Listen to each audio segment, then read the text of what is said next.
#3 the last two team Reflex versus Bangladesh top 1 it's a 4v4 battle মুখোমুখি battle ratio যদিও Bangladesh top 1 এর কাছে বেশি 28 এলিমিনেশন পয়েন্ট একটি ম্যাচে আরো যুক্ত হতে পারে 4টি পয়েন্ট 30 পয়েন্ট একটি ম্যাচে কানেক্ট করা নট ইজি তবে দুটো প্লেয়ারকে টাচ করা শুভ দ্য মনস্টার আরো একবার টাচ করেছে রিফ্লেক্সের তিনটি প্লেয়ারকে Mahin the last hope but মাহিনকে বিদায় দিয়ে দ্য বুয়া from the side of Bangladesh top 1 overall standing দেখো বাট তার আগে এই ম্যাচ স্ট্যান্ডিংটা দেখে নেই আমাদের প্রিভিয়াস ম্যাচ স্ট্যান্ডিং যেখানে রাত ভাই ওয়াইটি the table topper team and 44 total point in a single match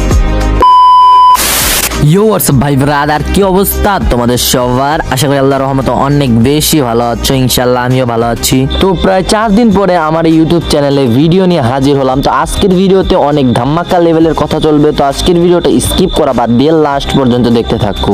আমাদের ফ্রি ফায়ারে হাজার হাজার রেকর্ড রয়েছে, কিন্তু তার ভেতরে সব থেকে বেশি যে রেকর্ডটা করেছে সেটা হচ্ছে বাংলাদেশ টপ 1 অর্থাৎ রাত বাই ওয়াইটি। যারা যারা বাংলাদেশ টপ 1 এর ফ্যান আছো এবং যারা যারা আরএসকে এর ফ্যানও আছো, কিছু কিছু মানুষ যারা বাংলাদেশ টপ 1 এর ভিডিও দেখো, তারা অবশ্যই জানো এই ফ্রি ফায়ার কমিউনিটিতে যত রেকর্ড আছে সবগুলোর প্রায় রেকর্ডই করেছে বাংলাদেশ টপ 1 অর্থাৎ রাত ভাই ওয়াইটি।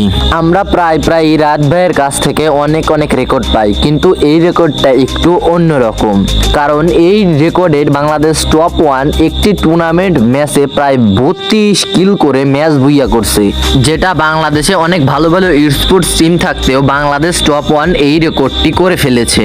এর আগে শোনা গেছে কোন টুর্নামেন্টে যেন একটি টিম 31 কিল করে ভুইয়া নিয়েছিল এবং সেই রেকর্ড ভেঙে বাংলাদেশ টপ 1 32 কিলের একটি নতুন রেকর্ড করে ফেলেছে। এবং তোমরা ভিডিওর ফার্স্টে সেই গেম প্লের ক্লিপটুক দেখতে পারতেছো, যেখানে প্রায় 32 কিল করে একটি ম্যাচে ভুইয়া, যেখানে 44 পয়েন্ট।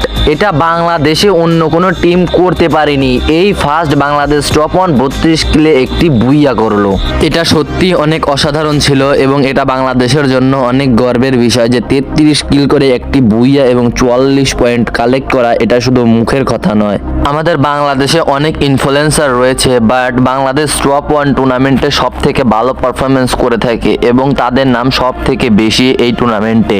বাংলাদেশ টপ 1 এই টুর্নামেন্টের জন্য অনেক কিছু করেছে এবং এই টুর্নামেন্টের জন্য তার অবদান অপরিসীম।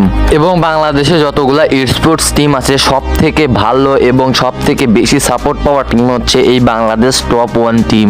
এটা ইনফ্লুয়েন্সারদের ভেতরে সব থেকে ভালো স্পোর্টস টিম এই রাত বাই ওয়াইটি টিম। এই টিম অনেক ভালো পারফরমেন্স করে এসেছে এবং বাংলাদেশ টপ 1 এর অসংখ্য ভক্ত রয়েছে এবং লাখ সাবস্ক্রাইবার রয়েছে এবং তার যেমন সাপোর্টার রয়েছে এবং তার অনেক হেটার্স রয়েছে যারা বাংলাদেশ টপ 1 কে হেড দেয়।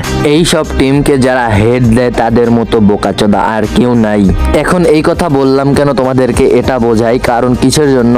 এ সব হচ্ছে আমাদের বাংলাদেশের টিম, যেমন RSK, job breakers, Bangladesh top 1, এরা সবাই আমাদের বাংলাদেশের টিম। এদের ভেতরে যে ভালো পারফরমেন্স করবে আমরা সব সময় তাদেরকে উৎসাহিত করব এবং কখনো কাউকে হেড দেব না। কিন্তু যে বোকাচোদারা এগুলা বোঝে না এবং টুর্নামেন্টে এ দল সাপোর্ট করে এবং অন্য দলকে হেড দেয়, তাদের মতো বোকাচোদা আর কেউ নাই। ভাই তোরা সবাইকে সাপোর্ট করবি, এটা আমাদের বাংলাদেশের টিম, আমাদের বাংলাদেশের গর্ব এই টিমগুলো। তাই সব সময় বাংলাদেশের টিমগুলোকে সাপোর্ট করবে, কাকে হেড দেবে না। এবং আমাদের বাংলাদেশ থেকে 2টা টিম যাচ্ছে FFWS গ্লোবাল ফাইনালে, যেখানে রয়েছে টিম আরএসকে এবং রেড ক্লিপ। তাদের 2 টিমকে আমরা অনেক ভালো সাপোর্ট করব এবং লাইভে শুধু রেড ক্লিপ আর আরএসকেই থাকবে। আমাদের বাংলাদেশ থেকে যে টিমেরই সাপোর্টার হও না কেন, এখন শুধু বাংলাদেশকে সাপোর্ট করবে তোমরা। এতদিন আলাদা টিম ছিল, কিন্তু এখন পুরো একটা বাংলাদেশ হিসেবে গড়ে উঠেছে এই টিমগুলো। এখানে যারা জব ব্রেকার্স এর ফ্যান আছো আরএসকে কে হেড দেবে, অথবা বাংলাদেশ টপ 1 এর ফ্যান আছো আরএসকে কে হেড দেবে, এরকম কেউ কাউকে হেড দেবে না। এ সব আমাদের বাংলাদেশের টিম। সবাই যত খারাপ খেলুক বা ভালো খেলুক, মোট কথা এটা হচ্ছে আমাদের বাংলাদেশের টিম। আমরা সবসময় এই বাংলাদেশি টিমগুলোকে সাপোর্ট করব। তো আজকের মতো হয়তো এখানেই বিদায় নেব। সবাই ভালো থাকবেন, সুস্থ থাকবেন, আল্লাহ হাফেজ।